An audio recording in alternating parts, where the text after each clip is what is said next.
Tama ka naman, Mr. Jinggoy Estrada. Tama yan.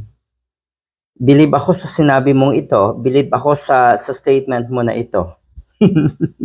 Kabili-bilib ka. O ay di inamin mo rin. Gunggong ka.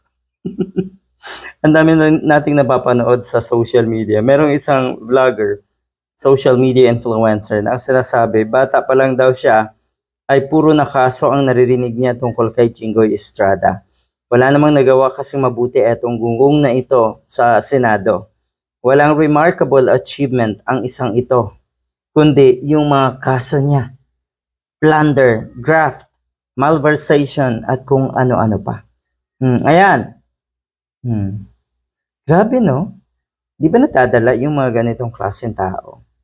Ang sinasabi ngayon, itong si Jinggoy Estrada, walang record daw na magpapatunay na may budget insertion siya sa maanumalyang flood control projects. Wala daw record. So ano yun? Hinulaan? Na pinpoint ka lang? Napili ka lang para ikaw ay kasuhan? Ang lala. Gawain ata yan ni Duterte. Yun ba yun? Hindi yan gawain ng kasalukuyang administrasyon. Pero balikan natin yung sinabi niya. Sabi niya, if this is the price I have to face for standing on my own principles, on what I believe in, so be it. Alam mo, tama ka. Kasi totoo naman, may prinsipyo ka.